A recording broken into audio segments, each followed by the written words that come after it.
This is the Public Market Advisory Commission meeting. It is February 16th and it is 5:32. So can you do the roll call, Stephanie?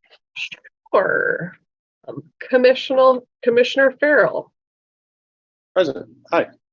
Hello. Welcome back. Thanks. Commissioner Willett. Here.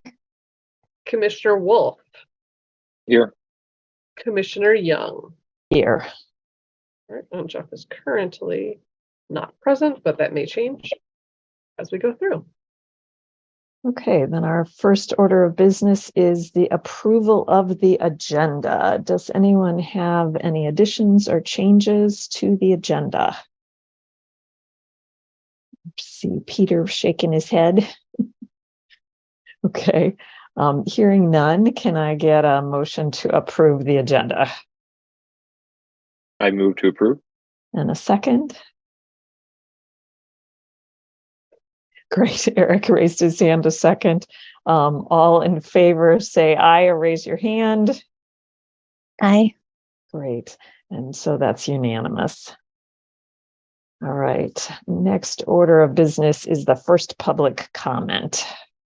All right. Would any members of the public like to participate? Go ahead and virtually raise your hand so I can see you.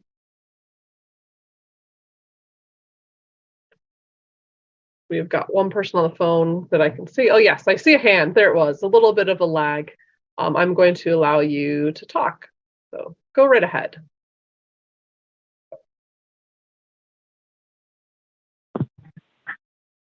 Hello, this Hello. is Carlene Gates.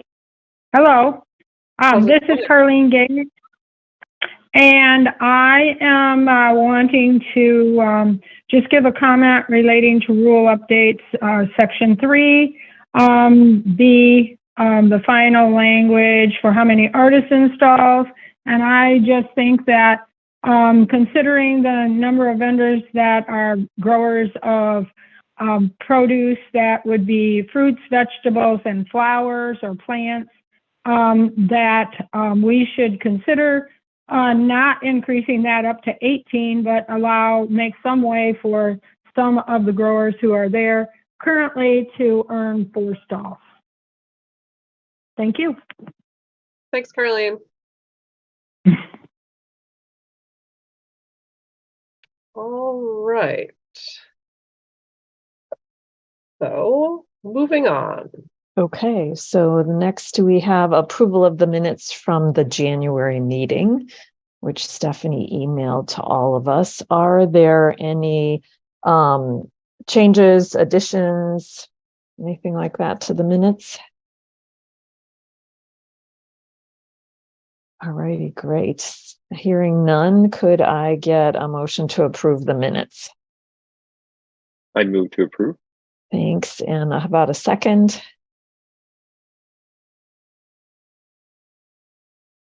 Anybody want I a second? Great, thank you. Everybody who approves the minutes, please raise your hand or say aye. Aye. Perfect. All right, it's unanimous. So the minutes from the January meeting are approved. So the next order of business is the regular business, the agenda items, and the first one is a general update. All right, so we're getting close to our March 1st annual deadline for people to return their applications to us. We've gotten a bunch already. There's always people that are right down to the wire. And, you know, we're anticipating most people that haven't told us otherwise will be returning. But, you know, it will also kind of confirm some retirements and things that we had anticipated, but haven't gotten the final confirmation yet. So that's what we are working on now. Alex and I are processing them, updating people's files accordingly. And once we receive all of those, March 1st, we'll be able to sort of update the seniority lists reflective of any retirements. And then with that as well, we'll be sending invoicing out to both annual and daily vendors once we receive all of our final information for that. And then folks, payment deadline is not until June 30th for that. And that's just a reiteration of the same thing we've been doing for a while, but that's where we're at currently. We are in the process too of bringing on, or excuse me, accepting new vendors for the coming season. We've gotten, I want to say, about 5 or 6 applications so far, just over the last couple of weeks. A few of those are farms. We actually did have a new farm join us last Saturday. They are primarily livestock, but they also will be doing produce in the main season. And I believe they have some sort of cottage food, baked goods, and things like that too. So yeah, they just started. They're brand new. We have about, I want to say, maybe 2 more out of the 6 or so new applicants that are farms. The rest are a mixed bag in terms of, we have one that's a shrub, not the plant, but the drink company that is applied. And I think we have another gluten-free baked good as well. So we're in the process of assessing that. We're also sort of mulling whether or not this is a year we need to do a little bit more active recruitment, because we're usually in the situation where we just have so much interest, we really don't need to recruit. But this year, we're thinking about maybe trying to reach out to vegetable farms just for a long-term planning thing. But, and again, it's not necessarily that we really need more people per se. It's the right type of people specifically. But I know a lot of people are concerned, thinking that we're so empty, that there's all these open spaces available. That's not actually correct. We're still at about 115 vendors. It's just we're trying to plan for the long term. And I'm curious. Yeah, go ahead. Can you speak about how you do that outreach? What does that entail, or what would that entail? Sure. Well, the very first thing we've done is just talk to current vendors and saying, hey, do you know of any farms or new farmers or people looking for other stuff? So we've started there.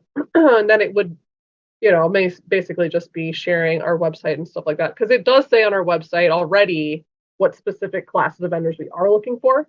But, it doesn't say anything about we want baked goods, but we get like 90% baked goods, which again is fine. It's just a question of really trying to capture the farms. Of course, this is part of a broader conversation that we've been having and is in the annual report as well, of sort of just the decline of Michigan farms in general. And the fact that, we already have 60 farms currently who are vendors at the market. How many more that have the volume that they would need to be at our market have we not captured? So that's the other question, is like, I think we've done a pretty good job of covering our bases. But that's why we're reaching out to vendors that may have networks that we're not connected with. So if that helps answer your question. All right, and then the last item I have on this is special events. We have decided to bring back the CSA Day this year. It's really just a regular market day that encourages our CSA farms to have information available for customers or prospective customers. And that's going to be on Saturday, April 1st, just during regular market hours. We're seeing, if there's a possibility for music or other programming for that event. The next event that will be in the series coming up after that is Flower Day. Will be, again, the Sunday of Memorial Day weekend. Similar to before, we're going to combine forces with the Sunday Artisan Market. And then another fun thing that we're bringing back for this year is we are partnering with Edible Wow again on a series of cooking demos. So these are going to be on Wednesdays during the Wednesday market. We're partnering with them to bring, local chefs and to feature seasonal produce that will then be able to be purchased at the market. And that's going to be either the first or second Wednesday, depending on which month it falls in. And that's going to be June through September. And then I think the other series of events is the food truck rallies, which are coming back same time as last year. We thought that the third Wednesday evening worked really well. We've gotten a ton of interest, both between our returning folks, and I actually did put the information out to a much broader network, although I try to cast a wide net always. But this year we seem to have gotten a lot of traction from new to us trucks and carts all over the place. So we're looking forward to, expanding our rallies a little bit. But again, we already have an average of 14 or 15 trucks and carts. So, we don't have a ton of space to expand, but I think we could do 20 trucks. We have a lot more space for carts as well. So that's in the works. And really just overall trying to rejuvenate our events calendar, getting closer and closer to what it was like pre-pandemic. And that's where we are at with that. Great, thank you. And then you had a I Yeah, go was ahead. wondering if Flower Day was going to be open to outside vendors, or is it just the farmers market vendors that will be participating?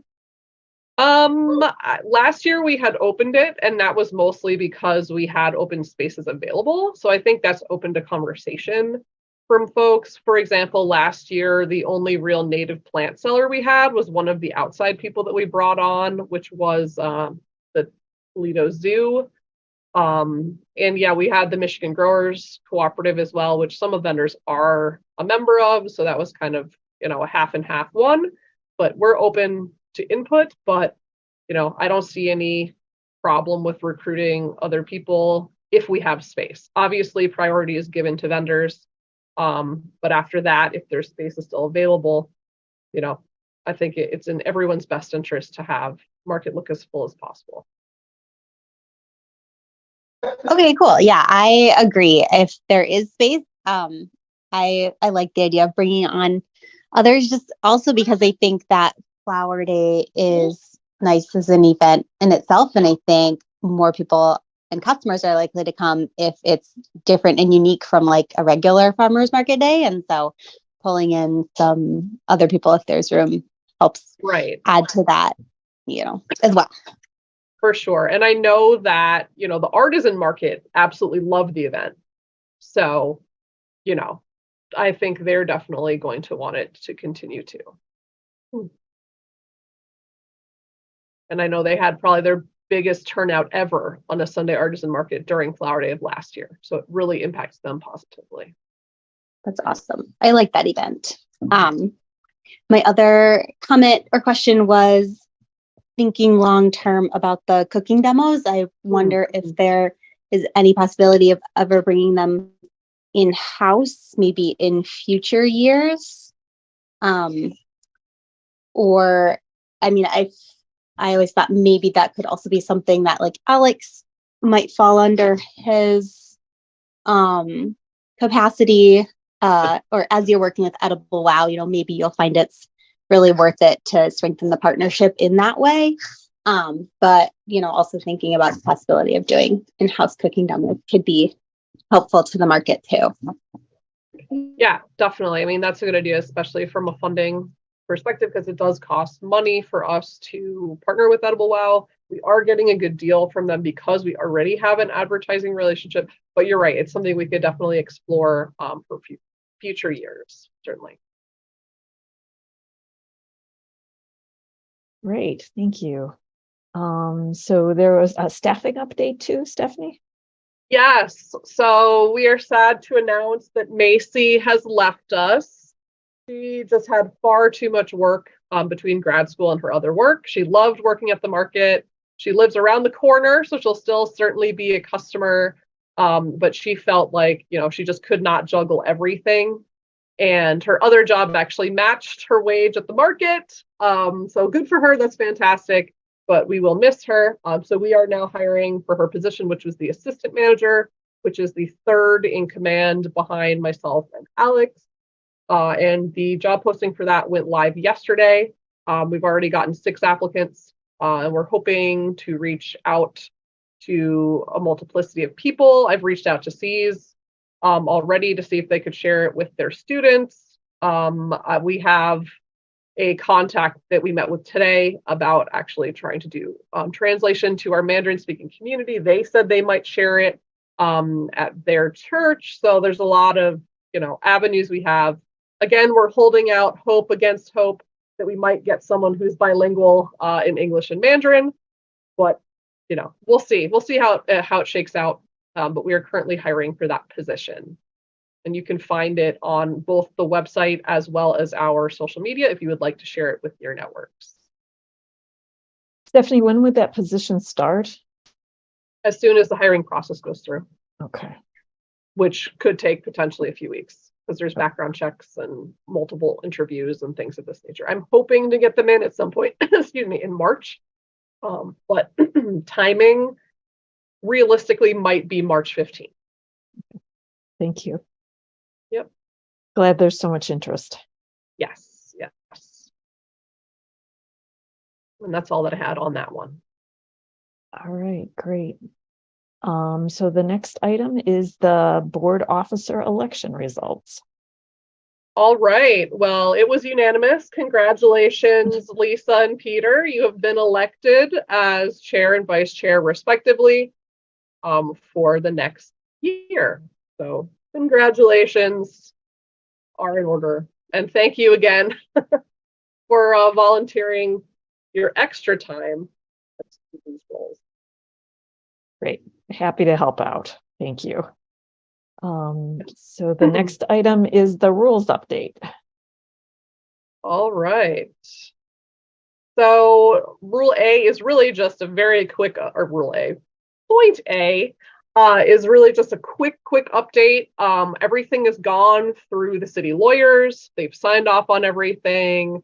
All we're doing right now is we're waiting for the community services administrator to do the final signature. The good news is they clarified when we went through the lawyer process is this actually does not have to go through city council. It just has to go through you all, through legal, to the administrator. And once he signs it, it is as good as in effect. So we're just waiting on that. It should be in the next couple of weeks. And then that's pretty much all that I had in that bullet A. So just to recap, if people are wondering what that is, that's the changes in the sign-in process. That's the allowing annual artisans to have 2 stalls.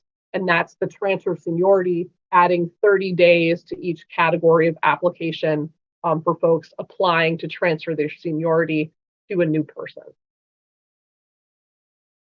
Great, thank you. And then the next one is the to have the vote on the artisan issue about the number of artisans or the number of stalls. Correct.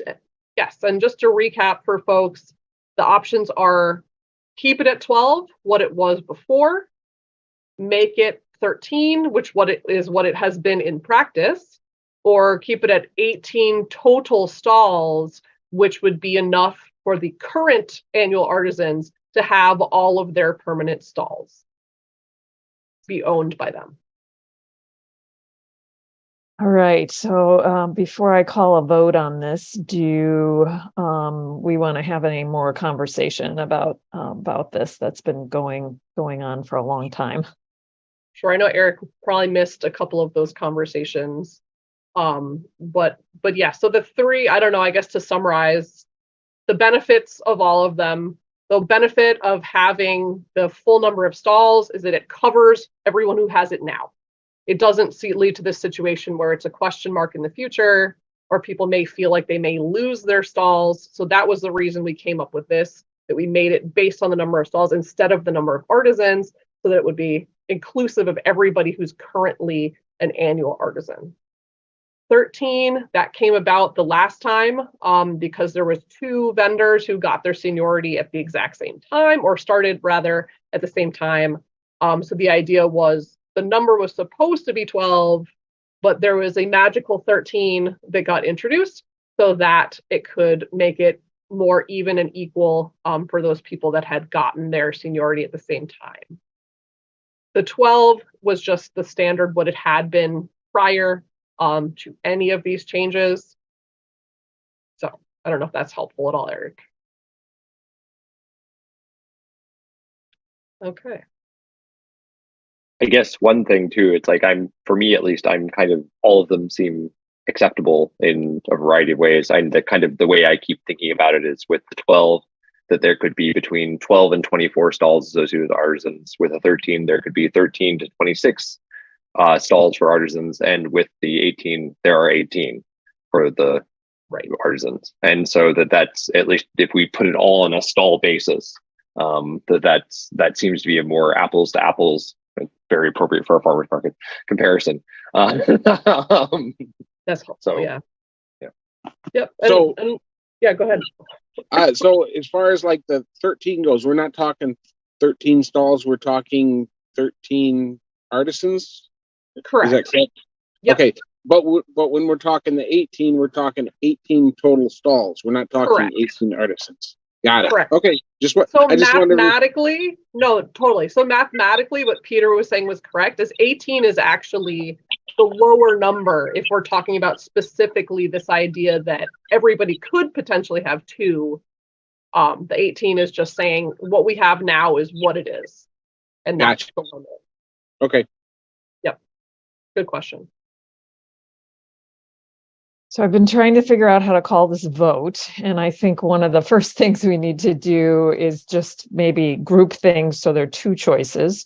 So one would be voting on whether we should go with the number of stalls, and then or going with the number of vendors as the main issue. And then if the number of vendors wins out, then we vote on whether it's 12 or 13. So does that make sense to everybody? Okay, so I forgot the procedures on how to do this, but I think I just call a vote and say the vote will be whether we will vote on limiting the number of stalls that are available for annual vendors, or limiting the number of annual vendors is the first vote. Well, So, hold on yeah. a second. Can't we just do A, B, or C in terms of options? Because I think that might be overcomplicating. So, because then it would trigger a secondary vote instead of just the overall vote. Does that make sense?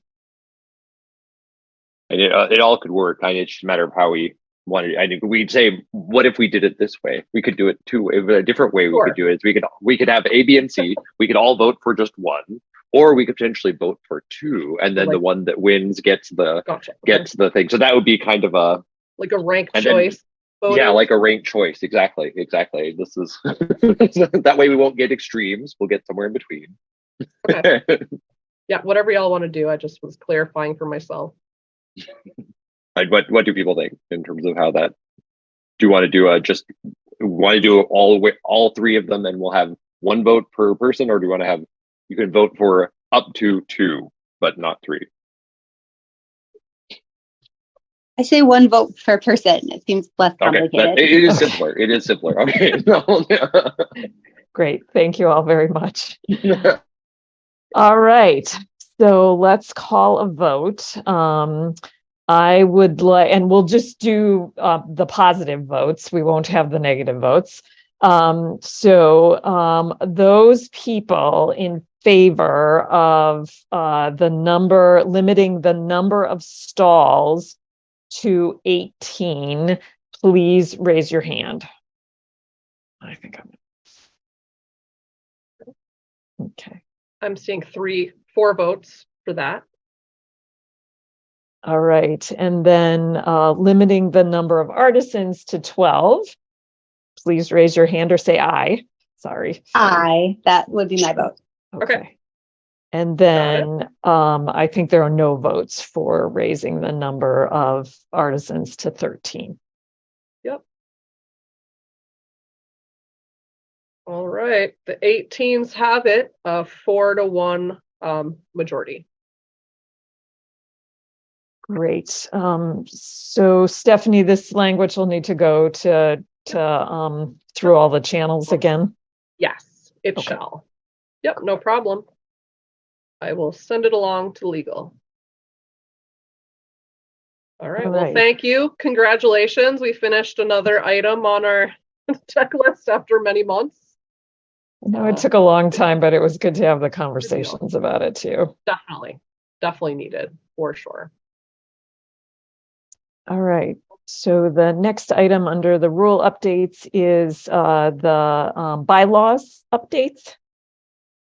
Yes, and I wasn't sure. I know the last time the homework had been that Peter had given you his notes, asked for folks to look back over the bylaws. I'm not sure we'll had an opportunity to do that or not, or how you wanted to take it. I just figured it needed to be an agenda item. So Yeah, I appreciate. Yeah, let's keep it going with that, and I think that's the way. I just wanted to check in too with people to see if people did have a chance to read through it, and if there are any additional comments or things that you saw that might be worth further exploration, or things that you saw that might be problematic, or thoughts that you had that if you had them. I know that Lisa sent me some other notes too. That so, but if the rest of you guys have any other comments, speak or let me know, and then I can incorporate those in. Yeah, and the email that I sent to Peter about 15 minutes before the meeting was I just found the bylaws update for the Park Advisory Commission, and so thought it would be easy for us to take some language from that to help update the PMAC bylaws. Yeah, and so that's super helpful because that was in 2019, and so it's fairly recent, and it also reflects some of the kind of changing landscape of how these things are operating and how they go with that. So I'll look through that. I haven't had a chance to go through much because I haven't had much time, but I'll get that look through. The other thing too, that the kind of from my read of this and just kind of thinking through it, really the two things that seem like worth digging into, which I'll start digging into, is the annual disclosure of conflicts of interests. That's in there. It makes sense. It's a good thing to do. And in fact, the PAC thing had a slight modification to it of making sure that they're relevant conflicts of interest or relevant outside interests. It's not anything that might be a conflict. right. But so developing a procedure for how that is and digging through the other committees and seeing what they do. And so figuring out how we can implement that. So that's one of the things, and I've got that on my list. The other one is really working out the mechanics of these non-voting working meetings. That is kind of an important function of this body that could be, and there are certain things that we might want to take on, and just I think just having that in our lexicon, in our toolkit, is better than we do right now. So trying to get some procedure around that, and it's in the bylaws, so it's in there. It's more that it's just part that we don't use very much. So making sure that we get some clarity on that, and if it does, I don't know that it will necessarily require a modification to the bylaw, but it's more of a clarification or again, this kind of handbook. So I'm going to track down with other committees and see kind of what some best practices are, and then I can report back and see if there's some way we can get us jump started in doing that. Yeah, and the Parks Commission may have some good things on that because they have some standing committees instead of just the special committees or ad hoc committees. Exactly. I think they have one for the skate park, and so that's a nice little mini example of how those operate. So I think that's a good template to kind of expand off of for us too. So, yeah. So thank you. That's super helpful. Yeah, and the conflicts of interest there, I was just looking at the application, and there's a statement on the application to say if you have any conflicts as you're applying for a position on the commission too. So, and maybe it is just that simple in terms of just making sure we have a mechanism of what the form is, who sends it out, who receives it, what do we do with it? Because if someone reports a conflict, then we should know. Who should know? Is it that just the market manager knows? Is it that we all know? Is it that I'm not sure. It seems it could make sense in both cases. So getting that a little bit more clarified for how that works. and then Stephanie, do you have any idea on the city website how they determine the start and end of people's terms, because they're so variable on the website? I think it's just based off of the bylaws, right? That there has to be sort of the staggering. And I think it's on Legistar that there's a record where it has everyone's information. Yeah. So but I'm not sure that the public can actually view that. That's something that I can see when I'm logged in. I'm not sure that's something that's publicly available. Or if it is, I just don't know where to find that. Yeah, I'll send you a follow-up email because my reading Okay. of the bylaws was our positions were supposed to be 3 years. And then it says something about the initial start of the commission. There'd be the 1, 2, and 3 years. But that was only, I think, my reading was that was only when the commission was starting to stagger the Right, committee but then there's members. also the complication of people leaving early, so the short terms that people have to finish out that full 3 year, and then that 3 year starts again. So, but yes. And I agree. I saw that in the PAC stuff too, that they took out a lot of the language that was there kind of for startup of it, like Right. it shall be established. When it's established, they'll have staggered terms and things like that. But once it's been going, it is. It, you know, we, as people move out, then we appoint new in. We don't. So that might be another point of update too, to kind of make it for an operating committee versus a starting committee.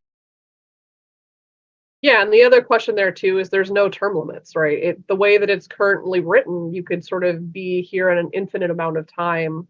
And I don't know if that's something that you all want to have, because that of course constrains the ability for certain people to participate if they would want to. Of course, people can step down whenever they want, but in terms of getting new people in, that's something to think about. Yeah, I would definitely be in favor of term limits. I think it's good to give chance for the council to rotate and for other people to also have chances to serve. So I would definitely be in favor of something like that. Great. I think those are all good things that we can discuss. All righty. Great. So the next item on the agenda is the producer only subcommittee. Yes, and there's a question mark there because I wasn't sure what the current status is. Other tops have to be. We have an agenda. So that's step one, and pretty much it's pretty simple. I don't feel like it dives too deep into any one thing. It's more just to get a sense of like what are people's major concerns, and like how do we want to define producer only, and then like how do we feel about the definition of producer only, and then also how do we feel about our current inspection process, and are there some things that can be done to improve that as well. But that's about as far as it dives into the issue. I didn't want to have the meeting go too long or get too into the weeds, and so I think that next step is putting a call out, and just setting a time to hopefully have a Zoom conversation for anyone who would want to participate in that, to get the recommendations. Great. Fantastic. Thank you very much, Stephanie. And I'm assuming you probably want to have this meeting before everybody gets knee deep into the planting season. Yeah, I think maybe those who are planning to be on it, like myself, Jeff, and Stephanie and Alex, and if any of you as well want to participate, we can email and figure out a time that we're all available, and then just post it publicly. And hopefully, yes, this spring, within the next month or so, is what I was thinking. Yeah, that sounds great. And I just wanted to point out that concurrently, we're also investigating and looking into our inspection process, and how it's being done. And the current sort of short term is that means Alex is going to get a lot more very local folks. He's also going to get a lot more greenhouses and produce farms, which he has a lot of personal experience with. So we're hoping that will help to address some of the prior concerns as well as we move into this process of the subcommittee. Great. Anything else on the sort of general rules update category, or should we move on to new business non-agenda items? Okay. So the only thing that I wanted to mention is once again asking for the possibility of somebody from City Parks, Josh Landefeld, or possibly Hillary, to come talk to us to think about how we move forward on the infrastructure project, on the winterization project. Since they had mentioned it at a PAC meeting about the possibility of coming. Yes, I had reached out a couple months back. I have not heard back yet. I might need to circle back now that, holiday times are no longer occurring. I will also be presenting about the market to PAC in May. So if there's anything people want to share from this commission to that commission, let me know. It should be, I believe it's May 16th is the meeting for that. And what were you planning on presenting, Stephanie? I'm not sure. Josh asked me to present about the market. As it gets closer, I'm sure there'll be more information forthcoming about what the format could look like. But he's wanting all parks facilities to present to them. Okay. I notified Stephanie this, I think, is going to be my last meeting serving on PMAC. So going to open it up for another daily vendor to be able to come and advise on the commission. So if everyone wants to spread the word, find someone else who is going to do a good job of talking about advising the market, that would be great. So yeah, it's been really good serving on the commission. I just need to focus on the season and the 2 little kiddos now instead of 1. Things are just getting a little busy. So yeah, thank you all, by the way. Oh, Thank you Stephanie, so much. thank you. Yeah, It's been great to have your perspective. absolutely. And luckily, you're not going far. You're just going to be at market. So if anyone wants to find That's you, true. I'm sure they can. Yes. I will be around. Right.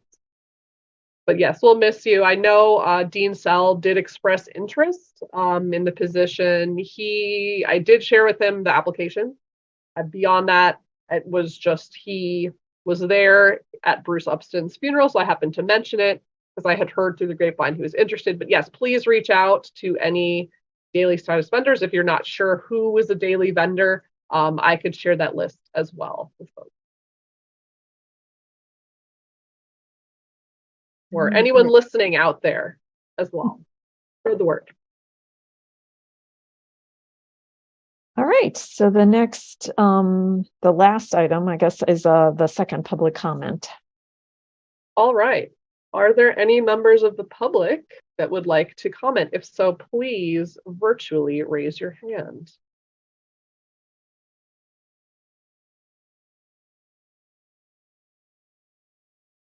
I'm not seeing any hands. We'll give it maybe 20 more seconds in case there's a lag. There it is. See, I knew I had to wait just a slight bit more. All right. Go ahead, Carleen. Hello, it's me again. The reason why I'm commenting, I was asked to bring a concern from at least one of the vendors, Debbie Marks, that she would like to start seeing some in-person meetings because she can't participate when they are on Zoom.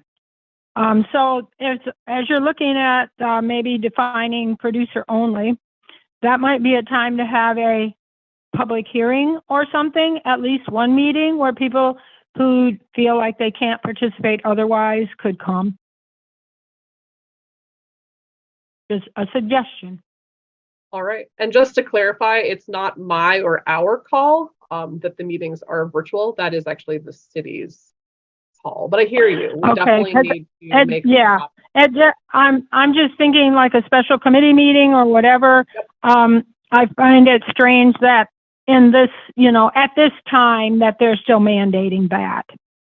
So if we need to take the concern to wherever else it would be received, or let us know. Do we know if special committee meetings also have to be, is that required to be online as well, or are those, it doesn't matter? I don't think it matters, but I think the only catch is like it can't be in city council chambers because they're really having very limited staffing, and that's partly why they're limiting which commissions can be in there, specifically just the vital ones like city council. But the vast majority of commissions that are like us, like the Greenbelt, for example, has been virtual this whole time as well. So if we wanted to like do a Zoom meeting and also hold a possibility for like in-person comments for that discussion, we could do both of those? I believe so. Okay. I believe so. As long as, it's a location that is not in city council chambers. Okay. As far as I know. And Peter, correct me if I'm wrong. I seem to remember that there has to be some short-term public notice or something like that, maybe. There is, yeah, and within the bylaws, I think it's actually really short. It's like 24 or 48 hours, I think, is what the notice for it is. I mean, we'd be better off doing substantially more than that, but I think that's the bare minimum. And I think it's different if it's just a working meeting versus a voting meeting. So Yeah. that's something also to keep in mind. All right. Is that all you had for us, Carlene, at this time? Yeah, that's what I had for now. So All right. I guess, anything that could be done to calm the troops, to, try to help out where possible would be appreciated. Sure. Yep. All Thanks, right. Carlene. All right. So I think that was the last item on the It agenda, is. right? Okay. It is. So I guess we will adjourn the meeting. It is now 6:14. Great. Great. All Thank you right. all. Thanks, everyone. And thanks again, Stephanie. Appreciate it. Thank you, Stephanie. Oh, thank you. Yeah. We'll miss you.